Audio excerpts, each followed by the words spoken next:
Savoir et comprendre les plus récentes nouvelles qui nous touchent. Tout savoir en 24 minutes. Alexandre, quand on parle d'un trend TikTok ridicule, tu poses pas la question pourquoi. Pourquoi la fille, elle mange son Babybel? Mais moi, je suis trop rationnel. Non, mais je demande pas pourquoi. Toutes les réponses sont horribles. Bon, des tensions entre l'Inde et le Canada. C'était parti, en fait, là, au printemps 2023. Oui. Mais là, ce sont des révélations de la GRC qui en ont repassé une couche. Oui, on se souviendra du meurtre de ce citoyen canadien, Hardeep Singh Nijjar, entre autres choses. Et là, ça avait fait un fret là, entre le Canada et l'Inde. Tu te souviens que Justin Trudeau l'avait dénoncé. Mm-hmm. C'était grave parce qu'on aurait pu le faire sortir par les services secrets, les services de renseignement, ou à la limite la ministre Mélanie Joly dans un point de presse, mais Justin Trudeau s'était levé en chambre, avait annoncé quelques minutes avant la période des questions qu'il y aurait une déclaration extraordinaire. Là. On savait pas quoi. Il s'était levé, il avait dénoncé l'Inde là, de son siège à la Chambre des communes. Ça avait fait un premier fret. Là. Oui, et là, il y en a un deuxième dans cette histoire-là. Là, c'est de nouvelles révélations de la part de la Gendarmerie royale du Canada, où là, la GRC soutient que des diplomates indiens auraient participé à des activités criminelles ici, en sol canadien. Il y aurait des entités ici qui auraient été utilisées par des agents du gouvernement de l'Inde pour recueillir des renseignements. Et là, Justin Trudeau est sorti aussi en point de presse avec le ministre Leblanc, avec la ministre Joly, pour qualifier la situation d'inacceptable, a demandé au gouvernement indien sa pleine coopération avec l'enquête de la GRC et le Canada a procédé à l'expulsion de 6 diplomates indiens, dont le haut-commissaire, ce à quoi l'Inde a répondu, vous comprendrez, expulsant à son tour 6 diplomates canadiens de haut rang.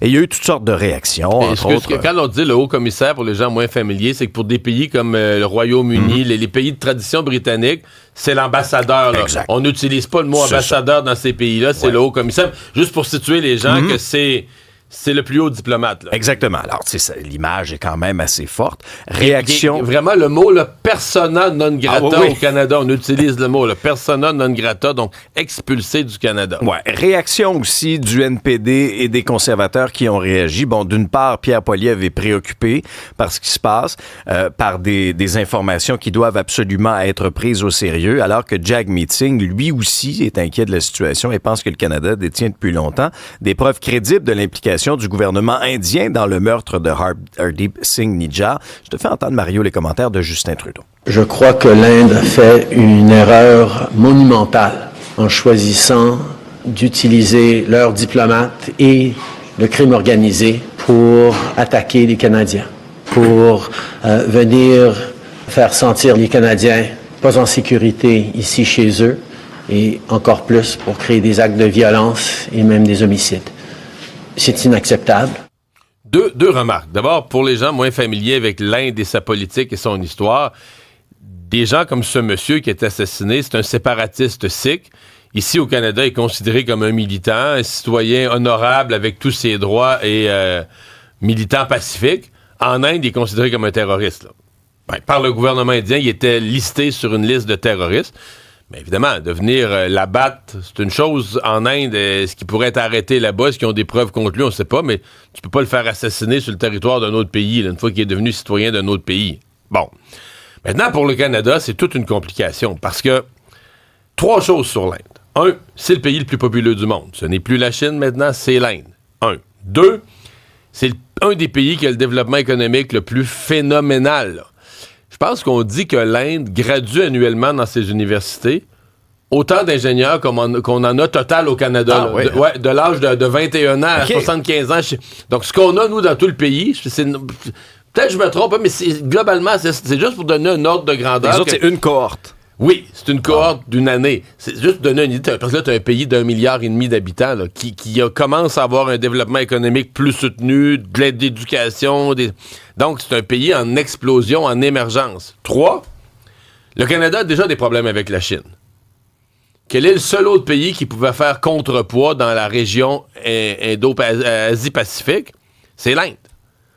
C'est l'Inde. Donc, le Canada, à un certain point, misait un peu sur l'Inde pour dire, OK, on est à couteau tiré avec la Chine, mais regarde, avec l'Inde est plus en croissance. Même une compagnie comme Apple, qui a eu des problèmes avec la Chine, a sorti, puis il y avait beaucoup de production de iPhone, Et là, la Chine en a sorti ces dernières années, puis l'Inde produit beaucoup. C'est juste pour donner une idée du déplacement économique vers l'Inde.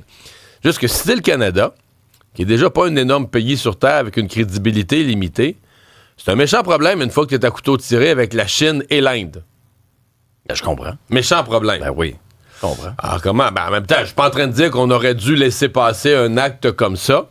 Je suis juste en train de dire que diplomatiquement, puis à un moment donné, tu sais plus trop, est-ce que le gouvernement Trudeau est juste en réaction? Est-ce qu'il y a une stratégie là-dedans? Est-ce qu'on travaille avec nos alliés? On se pose la question là, comment le Canada s'est positionné là-dedans. Ceci dit, M. Trudeau, hier, ça l'a obligé à sortir, à faire une sortie publique le jour de l'Action de grâce, la gravité de la situation. Mais la question devait lui être posée. Il y a le Toronto Star, il y a la CBC qui avait sorti durant la fin de semaine qu'un groupe de députés, les chiffres qui circulent, c'est 20 à 30, un groupe de députés sont signataires d'une lettre, là, sont dans une démarche proactive pour lui montrer la porte. Ouais. On dit souvent quand le chat n'est pas là, les souris dansent. M. Trudeau, la semaine dernière, était en voyage à l'international. Et là, il y a eu cette lettre-là qui a commencé à circuler, ces révélations dans les médias anglophones. Donc, M. Trudeau a été questionné d'abord sur la situation. Ce à quoi il a répondu, Mario, bon, j'ai eu des discussions avec le cabinet, les membres du caucus, mais la situation à l'international, la gravité de la situation avec l'Inde, on s'est concentré là-dessus. On n'a pas abordé d'autres sujets. Il y aura d'autres moments. Et là, il y a eu une sous-question d'un journaliste qui disait « Mais allez-vous être là aux prochaines élections? » Et la réponse de M. Trudeau a été « Oui ». Alors, sans équivoque, il a l'intention de rester, n'a pas l'intention de partir, malgré ce grenouillage-là, Mario. Tu sais, quand tu as une trentaine de députés qui demandent ton départ... Ouais. Ce qu'on comprend, je pense que c'est du Toronto Star, c'est qu'il y aurait eu un caucus après le caucus. Il y a eu un caucus, on a discuté des sujets habituels, en l'absence de M. Trudeau qui était au Laos. Là. Et c'est comme s'il y en a qui sont restés. Il y en a qui sont restés après, là. Il y a eu une deuxième réunion, un caucus plus restreint. On parle de députés de l'Ontario et de l'Atlantique. On parle. Appelons les choses par leur nom, là. On parle de députés qui regardent les sondages puis qui se disent « Je suis fait à l'os, là. Je suis mort. » Aucune chance d'être réélu. Avec Justin, je suis pas réélu. Aucune chance d'être réélu. Aucune chance. Tu sais, entre toi et moi, Alexandre, si t'as été élu, mettons, par un écart de 4% à la dernière élection, t'as gagné, je sais pas, 38% contre 34%. Là. Ah ben là, oublie ça, là. Rafraîchis ton CV. Ouais. Ferme les livres, là, tu comprends? Donc, ils sont plusieurs comme ça. Là. Même si t'as gagné par 8%, même si t'as gagné par 10%, avec Pierre Poilievre en avance de 20% à l'échelle, tu sais que t'es fini dans ton comté. Donc, il y a probablement de ça aussi. Ces gens-là se disent, bon, ben là, si on est fini avec Trudeau, est-ce qu'on est prêt au moins à essayer quelque chose ou essayer quelqu'un d'autre? Ceci dit, essayer quelqu'un d'autre, mais ils n'ont pas vraiment d'idée. On n'a pas l'impression que ce groupe-là est ligué à un autre champion, là. C'est comme s'ils savent qu'ils veulent plus Trudeau, mais c'est pas clair qu'ils ont une idée de qui ils veulent à sa place. Mais Mario, mettons comme chef de parti, là, si t'es dans les bottes de Justin Trudeau, tu fais quoi avec ça? Puis comment t'essaies de rallier tout le monde? Tu sais là, qu'il y a une espèce de mutinerie, là. Je pense qu'il est prêt à se battre. Il y a un point où si t'as plus mettons que l'appui, mettons tes piliers, là, t'es au conseil, même tes piliers au conseil des ministres, quand tu leur dis « je devrais-tu rester », là, ils baissent les yeux plutôt que de dire un oui ferme, là. Là, il y a un point, il faut que tu comprennes le message. Mais je comprends qu'il y a quelqu'un d'expérimenté comme Justin Trudeau. Je veux pas être méchant envers des simples députés comme ça, mais ils les appellent... Jean Lapierre les appelait les nervous Nellies. Là, c'est des députés qui ont peur de perdre dans leur comté. Puis, je veux dire, 3 bons sondages, puis une bonne campagne de publicité, puis ils vont repartir de bonne humeur. Là, c'est pas... Let's go, mon Justin. Ils vont recommencer à faire les majorettes. C'est ça, c'est pas des gens qui, comme fondamentalement, sont plus d'accord avec l'idéologie, là, tu sais, puis qui... Je comprends. Ils ont juste peur de perdre. Puis si tu leur redonnes l'espoir de gagner... Fait que c'est pas une dissension comme dans un parti quand des gens sont plus d'accord avec l'option fondamentale, puis ils veulent déchirer leur carte de membre. C'est des gens qui ont peur de perdre. Fait que redonne-leur l'espoir de gagner, puis tu repars peut-être du bon bord. Il y a ces images, Alexandre, qui ont provoqué beaucoup de réactions au Canada, des manifestations du 7 octobre. Et il y en a eu partout. Ici à Montréal, il y a eu des vitres cassées. Mais à Vancouver, il y a eu quelque chose de particulier. C'est un drapeau du Canada qui a été brûlé pendant qu'on chantait « Mort au Canada », là, « Death to Canada ». Ouais, et c'est le groupe Samidoun qui avait été montré du doigt à ce moment-là. Et dans le National Post ce matin, Le groupe en rajoute une couche. Persiste en fait, le groupe ne nie pas, ne dit pas que c'est des militants minoritaires qui ont perdu le contrôle pendant l'événement. Non. Alors, Samidoun affirme aujourd'hui qu'il s'agit d'une représentation juste de ce qu'ils avaient l'intention de transmettre comme message. Que c'était un appel à la mobilisation, que c'était bel et bien de leurs membres qui ont entonné ce chant-là alors qu'ils étaient masqués. Et ce groupe-là, Samidoun, a été au cœur de toutes sortes de mouvements anti-israéliens depuis l'attaque terroriste du Hamas il y a 1 an. Alors, c'était des scènes qui ont beaucoup circulé sur les réseaux sociaux, notamment le 7 octobre dernier, ce qui s'est passé à Vancouver, des scènes qui ont vraiment choqué, là, quand on voit un drapeau canadien être brûlé, quand on entonne « Mort au Canada » par des gens qui étaient masqués.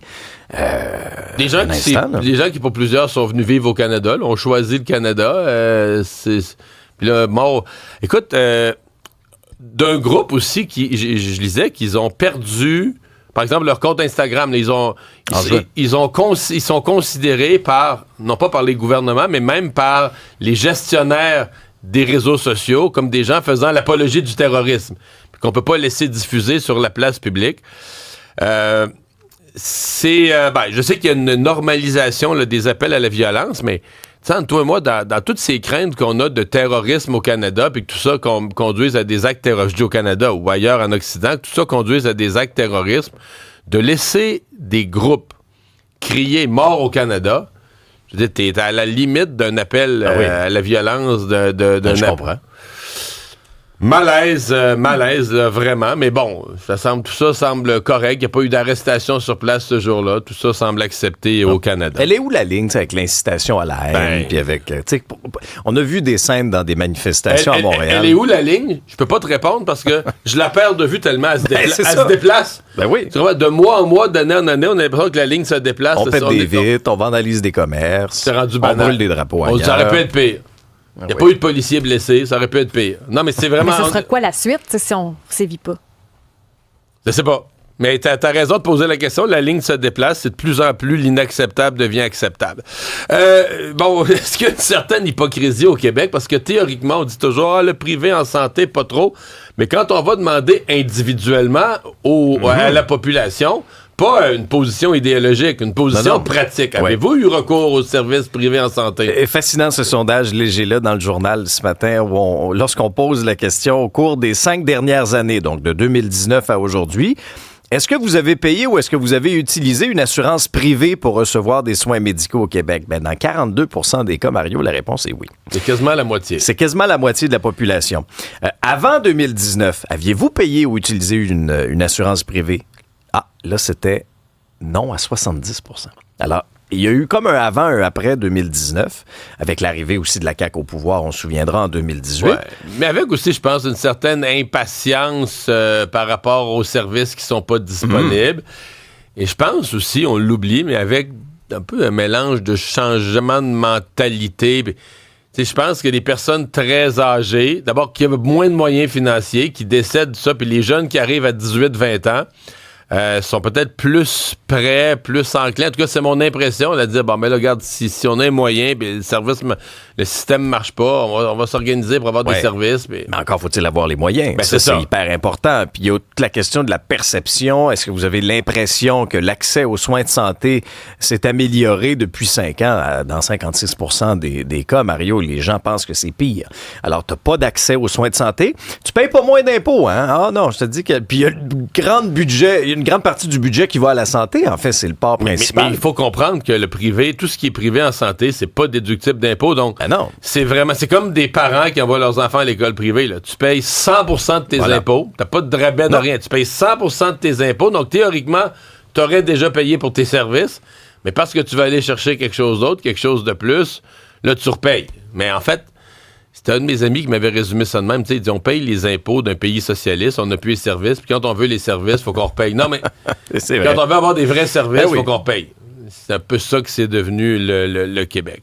Parlant de la santé, à la FIC, on va voter. On l'avait oublié, ça a pris un peu de temps, mais il y a cette proposition du conciliateur qui avait été acceptée par les négociateurs. En tout cas, qu'on avait accepté de soumettre aux membres il y a quelques semaines vers la mi-septembre. Donc là, Mario, les votes, les membres vont voter au cours des prochains jours. Ça commence aujourd'hui. Les 80 000 membres de la FIC se prononcent sur le renouvellement de leur convention collective. Donc, ce qui a été déposé, cette offre par le conciliateur. Ils ont 2 jours pour voter. On aura le résultat de tout ça jeudi. Mais c'est pas la première fois non plus qu'il y a une entente de principe qui est déposée, qui est présentée au Ils avaient voté en avril. Ben oui, et on l'avait rejeté à 61%, cette entente de principe-là, à ce moment-là, Mario. Est-ce qu'on pourrait la rejeter une deuxième fois? On dirait que j'en doute. Ben, c'est-à-dire que... c'est la mobilité, la question de la mobilité de la main-d'œuvre, la flexibilité. Là, on se souviendra, à un moment donné, on avait décortiqué un peu ce qui était sur la table. C'était mieux balisé, circonscrit, le nombre de kilomètres autour de l'établissement. À Montréal, à Québec, en région, c'est pas les mêmes nombres de kilomètres. Donc, on est venu comme chirurgicalement jouer dans les sensibilités. Là. Quelles étaient les primes aussi pour, par exemple, les équipes volantes? Envoyer une équipe de Montréal, je sais pas moi, sur la Côte-Nord pour aller prêter main forte ou en Abitibi. J'ai hâte de voir, moi. J'ai hâte de voir le résultat de ce vote-là jeudi. Ben, en tout cas... Parce que là, mettons qu'ils votent non, tu dis, OK, là, ça va être quoi l'intérêt du gouvernement de renégocier, d'en mettre plus sur la table? Tu sais, il y a un point de rupture en négociation où le gouvernement va juste te dire, bon, mais garde, là, sèche, là, tu vas rouler sur ta vieille convention, puis... Quoique, dans ce cas-ci, le gouvernement a besoin de mettre en place ses équipes volantes, puis l'absence de la FIC à la table a été un problème ces dernières semaines. On a eu beaucoup de pannes chez Hydro-Québec, une reconnaissance. Là, quand Michael Sabia est arrivé en poste, dans son premier rapport, il a reconnu on a un problème de fiabilité de réseau, a mis en place des actions pour couper les branches, nettoyer la végétation autour des lignes. Mais là, il y a un point très spécifique qui pourrait causer des pannes que relève le journal ce matin. Les transformateurs et l'âge de nos transformateurs. En fait, quand on regarde la situation en ce moment, il y a la moitié de nos transformateurs qui ont plus de 25 ans. 10% qui ont au moins 40 ans. Alors, il y a une usure. Et le portrait de la situation pourrait être encore pire que ça parce que les données du journal remontent à 2017. Oh. On est en 2024. Alors, souvenons-nous, rapportons-nous en décembre 2022, il y avait eu un rapport de la vérificatrice générale qui avait constaté qu'Hydro n'avait pas adapté sa stratégie au contexte vieillissant de ses actifs. Alors oui, il y a la question de la végétation trop proche des fils. Moi, je sais, dans le Nord, souvent on perd le courant à cause de ça, on le voit. Et là, il y a toute la question de l'usure, de l'âge avancé de ces transformateurs-là. Ouais, mais moi, à côté de chez moi, je connais pas l'âge. Peut-être que le transformateur est vieux, peut-être pas, je sais pas. Je suis pas en mesure de le vérifier. Mais visible de ma cour, là, d'une partie de ma cour, on voit un transformateur. Je peux pas dire la tête du poteau dans quel état elle est. Je sais même pas comment il tient. La tête du poteau, tout, tu sais, du bois comme complètement pourri. Tu vois la botte là, qui passe à travers. Le transformateur, il est plus vertical. Là, il penche un peu parce que la botte est louche. Et là, tu te dis, écoute, ça pourrait tomber, là, mais c'est un poteau, là, fini. Et je l'ai signalé. Écoute, il y a un mécanisme, là, je l'ai signalé. J'ai même envoyé avec mon sel une petite photo que j'ai joint à mon signalement. Est-ce que ça a changé quelque chose? Ouais, je l'ai signalé au printemps, mais d'après moi, écoute, dans l'ensemble, écoute, Hydro, tout est à refaire, D'après moi, ils doivent être inondés de ce genre de demande-là, mais que j'ai pas... Tu sais, c'est pas une demande prioritaire, là, comme je suis pas en panne de courant. Il y a une place pour aller signaler des situations qui ne causent pas de panne, mais qui t'apparaissent problématiques. J'ai l'impression que je suis tombé. T'es tombé sur la pile. Mais là, on veut accélérer. Comme à l'urgence, priorité 5, amène-toi des mots croisés. Je pense que t'es P5, Mario. Mais on veut augmenter la cadence de remplacement de ces transformateurs-là. À l'époque, en 2019, on était à peu près là, par année à 8500 transformateurs qu'on remplaçait. On augmentera en 2030 cette cadence-là à 14 000 annuellement. Et d'autres plaintes, d'autres accusations qui pourraient venir contre Puff Daddy, mais en fait, c'est pas compliqué. Là, c'est comme une marée d'accusations depuis le jour 1, depuis qu'il y en a eu une. Je trouve que ça ressemble étrangement à l'affaire Jeffrey Epstein. On dirait qu'on est dans ce même genre de structure où Puff Daddy a reçu donc 6 nouvelles plaintes au civil. Ça a été déposé hier à New York devant les tribunaux fédéraux. Donc, ce serait 2 femmes et 4 hommes qui ont porté plainte pour viol, agression sexuelle et entre autres sur des mineurs. Donc, c'est un système violent de trafic sexuel, d'extorsion. C'est de ça dont on l'accuse. C'est de ça dont on va porter le procès en 2025. Ce que certains racontent, entre autres, un jeune homme qui dit qu'il avait 16 ans lorsqu'on lui aurait touché les parties en 1998 dans une de ces fameuses soirées organisées Parce par que Puff c'est pas Daddy. nécessairement toujours Puff Daddy, c'est l'organisateur des soirées, mais est-ce que c'est forcément lui qui a posé les gestes? Ça, c'est pas clair. Ça dépend des témoignages. Il y a des témoignages qui disent que des fois, c'est un groupe d'hommes qui abusaient à tour de rôle certaines personnes. C'est pas tout le monde qui a le même témoignage. Il y en a qui ont dit qu'ils ont vu des choses disgracieuses. Il y en a qui ont dit avoir subi agression sexuelle complète. Il y en a beaucoup qui mentionnent qu'il y avait beaucoup de drogue et d'alcool. Et lui, ce qu'il disait, c'est si tu veux percer dans le milieu, c'est de même que ça marche. Qu'est-ce que tu as dans le ventre? T'sais, parce qu'il y en a qui voulaient s'enfuir, mais tu ne pouvais t'enfuir de cette espèce de soirée-là. Et là, ce qui arrive, c'est que là, il y a les plaintes qui sont déposées de 6 nouvelles personnes. Mais depuis des semaines, il y a plusieurs noms qui gravitent autour. Ceux qui sont accusés d'avoir participé à ces soirées blanches ou encore freak-offs. C'est comme ça qu'on appelait les soirées. Donc, les noms des princes William et Harry sont sortis. Beyoncé sorti. On a parlé la semaine passée de Justin Bieber. Il y en a qui pensent qu'il aurait peut-être été agressé, d'autres qui disent non, il participait à ces soirées-là. Donc là, c'est un peu une chasse aux sorcières à savoir c'est qui les personnalités influentes qui faisaient partie de ces soirées blanches-là. Est-ce qu'ils ont vu quelque chose? Est-ce qu'ils ont collaboré eux aussi? Est-ce qu'ils savaient pas? Bon, qui savait pas ce genre D'où ton de parallèle avec Jeffrey Epstein. Complètement. Parce que je trouve que c'était imbriqué, cette affaire-là. Ça arrivait souvent. On se rappelle que la semaine passée, on parlait de 120 plaintes contre Puff Daddy. Là, on en ajoute 6 nouvelles avec des hommes, des mineurs. Il y a beaucoup de jeunes hommes là, qui manifestent, qui déposent une plainte. Je trouve ça assez choquant parce que là, on commence à déterrer tout ça. Mais ça fait des années que ça dure. Ça fait des années que ça dure. Et là, c'est ce qu'on sait présentement, ce qui est sorti publiquement. Là, il y a des noms qui sortent. Il n'y a rien de confirmé. Là, quand on parle des princes ou Beyoncé, ça, c'est des noms qui circulent sur le web. Il n'y a rien qui a été... ils font pas face à des accusations ou quoi que ce soit. Mais je dois dire que c'est une histoire qui est terrorisante parce que je me dis, son empire vraiment musical a fait taire tout ce monde-là. Tout ce monde-là qui est au courant, je peux pas croire. Incroyable. Et le Canadien, tu sais qu'il y a eu une erreur hier, Alexandre? Oui. Le Canadien, les joueurs avaient reçu le match 20 heures. Alors c'est pour ça qu'ils se sont pas présentés en première période. non, à un moment donné, vers les 2 tiers de la première période, ils ont commencé, mais il n'y avait pas eu la bonne heure pour le début du match. C'est pour ça qu'à un moment donné, c'était 10-0 les lancers ou quelque chose, 2-0. On l'a échappé contre les Penguins de Pittsburgh. Une défaite de 6-3. Début de Goulet, Slavkovski en avantage numérique et Emil Heinemann. Mais c'est ça. Le problème, c'est qu'on a joué une période. On a joué une période et demie. En tout cas, deuxième période était la meilleure parmi les 3. Match plus difficile pour Lane Hudson aussi, notamment sur les 2 premiers buts. A terminé son match dans le négatif. Le but gagnant aussi. C'est-à-dire, c'est pas le but gagnant, le but d'assurance. Oui. Parce que là, on s'est rendu compte que c'est bien beau, il contrôle la rondelle, il est défenseur, il se rend derrière le but adverse. Ça peut provoquer des choses. Mais quand il refait sa passe vers l'avant, puis que tout le monde de l'autre équipe sait ce qu'il va faire, ils attendent la rondelle, ils repartent dans l'autre direction, puis là, il n'y a plus de défenseur, parce que le défenseur du Canadien, il est rendu derrière le but adverse, là. Alors, c'est ça. Alors, ça a été plus difficile, mais en même temps, c'est un cheminement. Ouais. Il est jeune. Mais il y a 0 point, puis il est moins 4.